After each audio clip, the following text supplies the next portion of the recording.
Welcome to the Raise Up Mindset podcast with your hosts, Charlie and Athena Grimm. Hi, this is Athena. Welcome to the Raise Up podcast. I am so delighted to announce we are in season 3, and I am coming from Dillingham at a fishing lodge. So part of our journey for season 3 is going to be popping in all of these different places and just showing you all where we're at and while we're enjoying a nice visit with our guests. So without further ado, Jessica Plesinger is here with me today, and we're going to talk about the journey of leading yourself. So, Jessica, would you please accept my warm welcomes, and thank you so much for joining us, and tell the audience a little bit about yourself. Thank you for having me. My name is Jessica. I have been with the company for, I believe it's 15 years this year. So it's been a really long time. I lived in Alaska for most of that, and then I moved to Vienna, Austria with my husband. So yeah, it's been quite a journey, both with the company and outside of it. Yes, so Jessica, you've been a witness to how BAC has changed over time, and also you've moved with that. So what I mean by moved with that is a lot of the things that you've experienced while you've been with the company, like we've shared a lot of that together. And especially being in a remote position, you have had to really start to understand what it takes to be in a remote position long term. And so that's why I thought you would be a great person to talk to about just how you have to show up for yourself, for the people around you, and also for those that are counting on you from distances. So one of the things that I have been really proud to witness you in is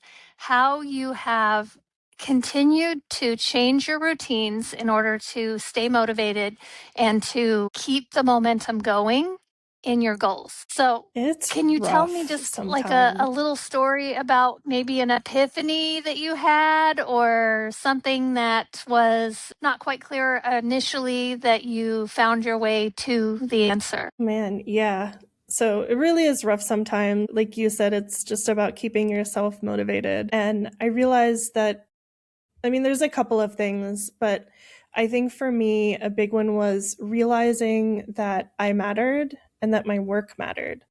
And that sounds like it sounds like such a simple thing. Like we all know that we're contributing something, but I really had to feel it. I really had to feel that, wow, the things that I do on a daily basis affect the people around me. They affect the people that I work with. They affect the clients. Like I can be the difference in somebody having a bad day or not. And that's such a wild thing to think about, but it's true. And I don't want to be somebody's reason for a bad day. And I want the people around me, when they think about me or think about the work that I provide, or even just when I bring myself, I want this to be a positive experience. And I want to leave, especially when you're working so long with a company, you want people, when they think of you and think of the company, to think of that in a positive light. And that translates to, my personal life as well. And so just realizing that made me sit for like a week and just think about, like, what kind of an impact am I leaving on those around me? Am I causing them to have a good day or a bad day?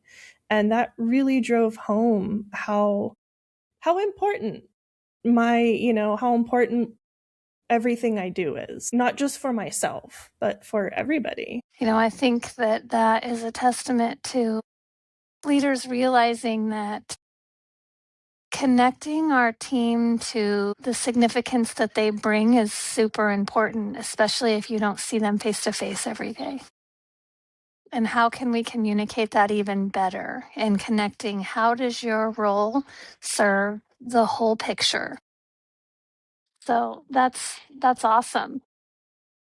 I personally, when I think about, like, I have an acute awareness of how everybody impacts the organization from my vantage point. And I think for me, it's like it's a reminder to just be more clear about why it is that your work matters so much here. Because we don't just create positions because we want people to just hang out with us. We're actually doing things here. So thank you for that little bit of insight. Is there anything that you could offer? Maybe if there was an entrepreneur or a leader that was listening to this segment that was like an eye opener, something that connected you to how important your job was? Was it a level of transparency that you had with your manager? Was just or did it just hit you like a ton of bricks that this affects how I show up here is how I show up everywhere? It's a bit of a mix. There were a couple of moments, where there were a couple of moments where I realized that my work life and my home life are the same thing. There is no difference there. There might be a separation of, the act of physically working from what I'm doing in my personal life. But who and how I am and how I show up in both places is the exact same. And so whenever, I was speaking with my husband about some hurdles that I was trying to overcome, it made me realize that I would be struggling in the same areas at work. And that was something as simple as, letting things fall through the cracks. That's a big issue that I've struggled with, is if it's not on a list, it will fall somewhere, and it will never be seen again until somebody brings it up. And at that point, I might be so slammed that it gets pushed aside again. And so that meant, making lists and, using ClickUp, just using the resources that are available to me, and then reminding myself on a constant basis, like, this is something that I need to do, really just to be me, to do the things that I want to accomplish.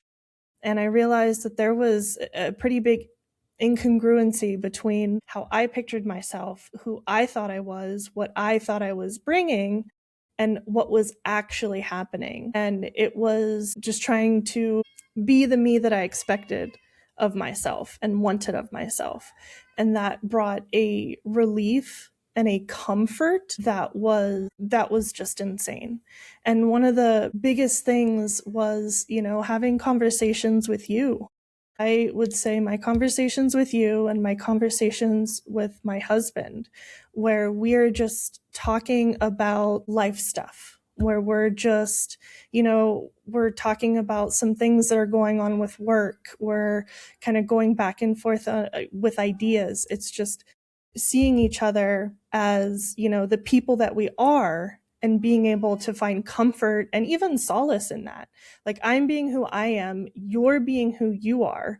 We're kind of going back and forth on some stuff. We're both comfortable. We both feel safe and secure in what we're saying, and allowing me to be myself, faults and all, also helps me to work to overcome those, because now I'm putting them out there.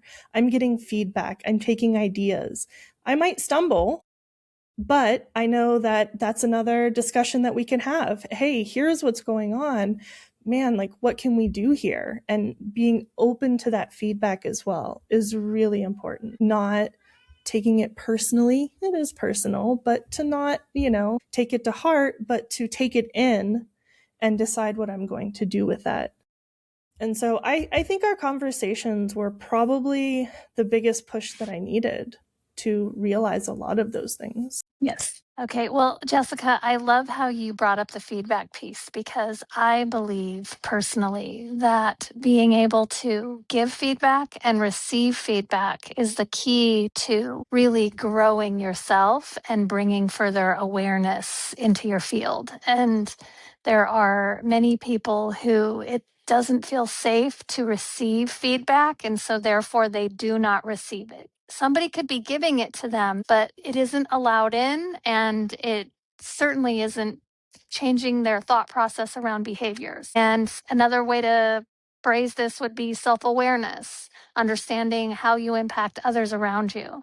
But I think the key in receiving feedback you don't always have to be the one who's telling other people what you notice. I do think that there is a time and a place, especially if you are asking for permission to share things that you notice. But the feedback coming in is, I think, how I learn the greatest. I can tell you, just listening to others and asking them what they're noticing, and it's coming from a place of, I really want to know. I really want to know, because what you see from your background and your experiences is a different perspective than what I might see. And you know, an idea can change your life, your whole entire life. Do you remember the practice that we would have around the book studies that we would do at the office, where we would I choose do. a book? Yes, yes. And so do you remember the kindness challenge? Oh, I forgot all about that. Yes, yes. And so, Oh man. and how we would, I mean, just the idea around the kindness challenge shifted the entire perspective about how really team members worked with each other. Like, we had one team member who will go unnamed, that we just decided, you know what, we're just going to sign him up for the kindness challenge. And no matter how grumpy he is, we're just going to be nice to him all the time. So I know You you know probably what? remember that individual. Listen, I didn't just remember that, I took that to heart. I still do that to this day. Like, in my opinion, you can't ruin my day with, like, your attitude. I'm going to be nice regardless. And if you don't wish to receive that, that's on you. And it's so funny how mad people get if you don't allow them to bring down your day with, and it's just like, so either I get to be amused by them being mad at me, or best case scenario, it actually does bring their mood up a bit. And then I know that, like, it's worth it. Either way, it's worth it. Absolutely. And I used to say that the answers are in the books. And now I understand that the books are just reminders, and the answers are right here in our heart. When we hear Hmm. something and we know it's true for us, it just like pings straight from our heart. And yeah, that book in particular, I feel like we did rolling kindness challenges on many of the team members that just seemed like they were struggling. They were struggling either in their personal life and didn't want to share it with us, but their outward expression on how they were just, like, you could almost feel that they weren't open. They were just kind of closed off and coming in and Hmm. punching a clock. And we were just noticing that they could be happier if they wanted to. I feel like we And need to try that again. that was yeah, we could launch that was great. another session of the kindness challenge and reintroduce it. It's been probably 10 years. Hmm. Absolutely. Man, it's But so long ago. so the kindness challenge, for those of you who have never heard of the book, is basically you target somebody and you just are super kind to them. You lay it on thick, almost to where it feels a little unbelievable to them, but it's not being patronizing. It's like, clearly they need a little bit extra love, and so we're just going to be extra helpful. And it's not, it's it I guess the best way to describe it is, you know what you're doing and they have no idea. They're just thinking something weird is happening right now, and they don't know how to receive it. But eventually they always came around, I felt like. I mean, that's what I noticed. What did you notice? Yeah, especially when you have multiple people doing it. If it's only one person, it might be that's odd. But when you have, an entire group of people that are all doing it, then it's like, oh, okay, like, everybody's in an extra good mood in the office. All right. And then I feel like they just fall into that. And then they expect it, which is actually a good thing. When somebody comes in and they're smiling because they're already expecting you to, be extra nice to them, I feel like it really did work. You know what I loved about these little experiments that we would run at the office together is, it was coming from a place of love, but it was never just about one person. It was always serving all of us together. When we would do a kindness challenge, we saw that someone else needed more encouragement, but it also uplifted us too. And it was also fun because we were all in on it, you know? So it was like a fun joke in a way where it was almost like we would compete with what we were doing. Oh yeah, I caught him in the hallway and this is what I did, kind of a thing. So, hey, Joseph, I noticed that your screen is going in and out. Is there anything you still there? Good. Okay. So, Jessica, out of all the books that we read together, which one was your favorite? That was maybe something that just kind of brought you along on this idea of setting you up for success, to be out of the office and to continue to lead yourself. Oh my gosh, what was the last one that we read? Beyond Untethered Soul. So I never expected to buy into that book as much as I did. And I didn't expect it to affect like my work as well as my home. But the idea of like being a me that's sitting back and observing the me and everything else, it just like, it's such a weird thing. Not even weird, it's such an amazing thing to sit and ponder, because it's like, I I mean, I am doing that. I do that. Like I'm a vehicle. And so you're trying to piece all of this together, and it it changed the way I thought about my own behavior. And I think that had such a big impact on me, both in my work and in my personal life. And I actually went around recommending that book, and I'm not like, people were really surprised, because it's like, yeah, Jessica, it's like, no, really, trust me, you got to read it.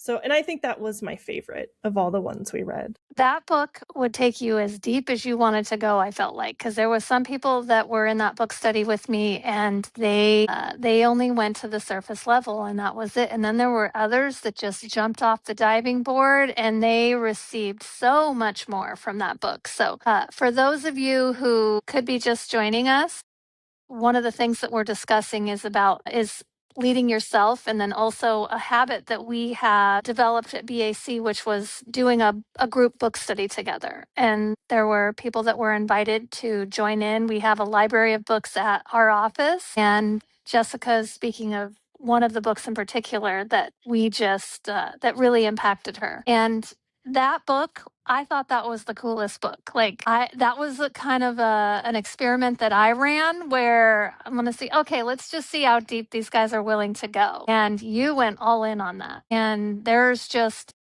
example after example of different ways to think about things, just peppered in that book everywhere. And I feel like there's just always a new perspective. And I think I just really enjoy that sort of stuff in general. Is, yeah, like you said, just a new way to look at things and a new way to think about things.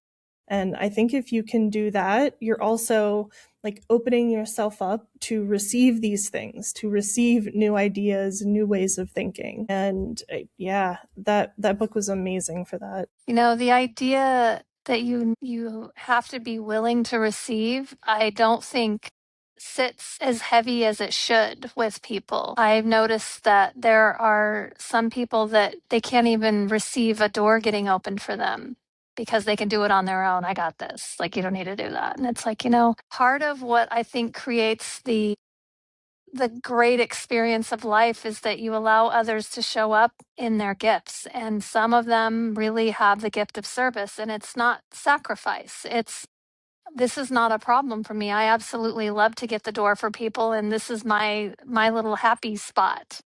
It's not, oh, you don't have to do this for me, or I'm bugging you, or anything like that. And so it's very interesting to see how others are willing to receive, and how that shows up in all areas of their life when they're just open to receive. It affects everything. Like, you've noticed that something that you're dealing with at work, you're also dealing with in your personal life at home.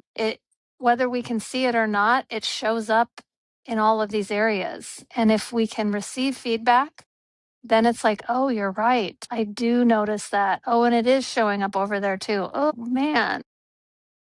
It's just the level that we want to be open to the information and just receive it as information. It's not criticism. It's not hate mail. It's just information. So good. And and and oftentimes, even if you can't do anything with that information in the moment, there's going to be some point down the line where a light bulb's going to go off and you're going to recall that, and it's going to be like, oh, that's what that meant. And now you're going to have it. Like, you will know what this applies to. And then you can carry that with you going forward. And so you got to hoard all the information because you don't know when you're going to need it. Yes, yes. Well, I think that that's how the universe works, is we are given these gentle reminders that are in the file cabinet. And when something shows up and we're ready to apply it, it's just like, boom, it's just this little reminder. It's like, yes, okay, that's great. Thank you for the Remember reminder. that? Yes, yes. You know, I have been impressed with the different techniques that you have done over time to allow yourself to continue working remotely. And do you have any advice for other team members who are working remote right now that you could give them, who are maybe feeling like they're a little complacent, or it's starting to become run of the mill, or like anything that you could offer them? It gets really easy to I think complacency is partly because, maybe there's some boredom there. It could be that, I have felt as though, and I guess it does go back to knowing that my work matters. I felt as though, this can wait until tomorrow, and I'll just do this other thing instead. Or, you have other teammates and somebody else can handle this. And I think that when you start to feel that way, it's just so important to realize it. And self-awareness is just going to be the biggest thing. And there's also this internal versus external validation. I realized I don't really need external validation. That's not something that I need to feel motivated, but internal validation motivates me. And realizing that, it goes back to just realizing I'm important and I matter and the things I do matter. And if I start feeling complacent and I remind myself that every decision that I make at work can have a negative impact on somebody else. And I do try to be positive about things and think about the positive that I bring. But the reality of the situation is, like, if I'm not pulling my weight, somebody else is. And it's harder to realize that when you're not sitting like in an office full of people, when you're not staring, you're not looking at your coworker all day. It's easy to kind of forget that you're working in a team, and the team is what matters, and everybody bringing their best.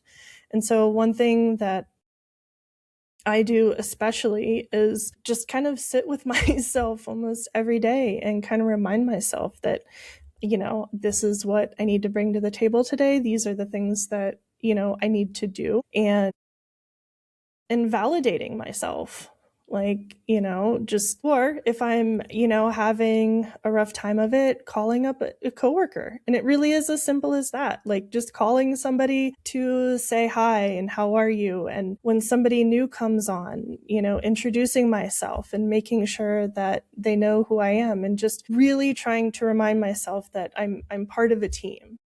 And yeah, it can be hard. I love the fact that you mentioned connecting, like you connect back to the team in a tangible way for you. Mm-hmm. You have your regular meetings that you're attending, and I think that's goes without saying for people who are working remote. They could be on a bunch of Zoom meetings, but it's like, how do you connect back to your team members just in a human way? Hey, this is what's going on with me. What's going on with you? And taking 10 minutes. And something else that I notice is doing things and using tools that are available to you, like the ClickUp tool. I feel like that is just a process that just helps you remember where you need to be. And so it also keeps the tension and the stress down because you have clear communication that you're on track. So then you're not sweating over things that nobody's there reassuring you that everything is fine. I feel like we had a season with one of our larger clients where they were kind of hijacking your schedule, and the only way I would have known that is if you were telling me. But not being in the office, if we're not meeting on a regular basis, I would have not known that they had you like doing extra work that actually I would have been like, no, we're not doing that. That's their job Yeah. to reconcile their bill. So it Yeah. was good. And that's part of it as well. Like you said, reconnecting with everybody makes it so that you can also make sure that you're on the right track. I didn't even think about it that way. Like what you said, yeah, you wouldn't have known. Oftentimes, a lot of what we're doing, it's not like a project that we just turn in at the end of the day. Like, here, look at what I finished for the day. It's a lot of little stuff and a lot of moving gears. And ClickUp has helped with that a lot. Honestly, ClickUp has shown me that I do even more than I thought I did.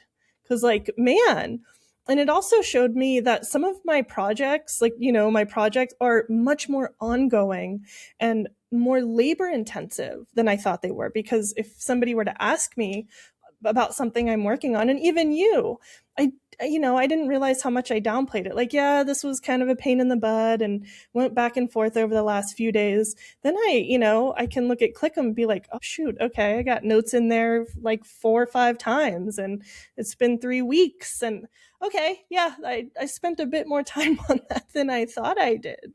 And so in that again feeds back into me feeling good about the work that I'm doing. And so now I'm coming with a better mood and a better attitude because I know what's going on. And also I can see that. I can see the things that I've accomplished because oftentimes, especially if you're remote, you are probably doing a lot of stuff that nobody sees. And with ClickUp, I can see. I don't necessarily need other people to see, but it's validating. And we can see it too, especially if you're on a team board. So I would definitely, if you're listening and you are leading a remote team and you don't have clear tracking tools for just tasks, then we are having a great time using ClickUp. This is not a sponsored ClickUp podcast, but we're having a great time using ClickUp. And it's just been I appreciate clarity so much that when we're just all clear, we can move faster. We have more fun. But yes, so I am really thoroughly enjoying being able to just help everyone stay on track with what it is that they want to do, and then also help them with the process of ClickUp really does a great job of just showing us it is not as simple as step 1 and step 2. There's like 15 subtasks underneath that got accomplished. And that also relates, I mean, that can translate into helping us write a process for that because now we know all the steps that it took to get us there. So yes, I am thoroughly enjoying that little project tool as much as you are, Jessica. Well, I love it so I'm much. curious, do you have any advice for leaders who are leading a remote team on maybe communication, just some information that you would like to share with them that would help them be a better leader to team members that are working out of the office? I think one of the most important things is and I guess it would be the same for in office, but just connecting on a deeper level. I think that it really is important. I think one of the things that you really brought when we started our meetings was not just and even if we didn't talk very long, it felt like it was a real discussion that was about work, but there was always something a little bit deeper there. And it felt like not felt like, but there's an actual relationship, and being able to be open and honest and feel safety in that was eye-opening. It really made me want to do better and to be better and to show up. And I think that it's even more important with remote workers because we don't have that daily interaction, because 5 or 10 minutes with a person here and there, every single day, that adds up. And I didn't think that would make much of a difference, but it does. And, I think even just once a week of, a nice catch up and, speaking really just about anything really helped a lot. And again, just being open and being able to receive and to give. And I think that made all the difference in the world. And I feel like the book studies were a nice icebreaker to getting to know people. So if you don't feel comfortable about just jumping in and going, so tell me about your day, and the team member's like, well, like my boss wants to know about my day. What should I say? It's more like we would make those book studies, like at the end of the meeting, we would talk about it for like 10 minutes. Like, what did you get out of it? And so then over time, the conversations grew into deeper discussions about real life. And it's not a trick. It's just not all of us are just it's like you said, there needs to be a exercise of safety that is projected to the other person that you're communicating with, and sometimes that just has to be built over time. And giving your opinion about a book that you read that is going to hopefully improve your life or enrich your life in some way is safe usually, and fun. And then you just move the book a little bit more seriouser over time, I guess would be the suggestion. But yes. And having that regular weekly meeting, like I call those the momentum meetings, because we're creating momentum in every area. Like that's the goal. Is it's not just, what can you do for me at work today? It's, hey, everything is connected. So let's talk about everything. I agree. Well, I have thoroughly enjoyed catching up with you, and thank you for sharing some wisdom for our listeners. I think that there are going to be some people that watch this and just go, gosh, I just didn't think about it like that before. And you are an experienced remote team member who's been doing this for years and years and years. You've definitely earned your bachelor's degree in this corner, I would say. And thanks for being willing to just share from the heart, because that's what I think matters most, is just tell us. We just want to know so that we can do better also. So, well, with that being said, was there any last words that you have? Man, just be open, be willing to receive, and go. Just try it. Just say yes, give it a try, no matter what it is. Yes, I love it. All right. Well, thank you for those of you who have joined us on the Raise Up Mindset podcast. You can find us if you're just happening to bump around on where you're looking at where you receive podcasts. We are at raiseupmindset.com. That's where all of our podcasts are listed there. And this is the first episode of season 3. And this is Jessica Plesinger, who graciously joined me today. So thank you again, Jessica. And I'd love to hear any feedback that you have. You can put your comments on any social media channel that you receive this information from, or you can go to our website at raiseupmindset.com and submit questions and comments there. So thank you very much, Jess. And until next time. Bye.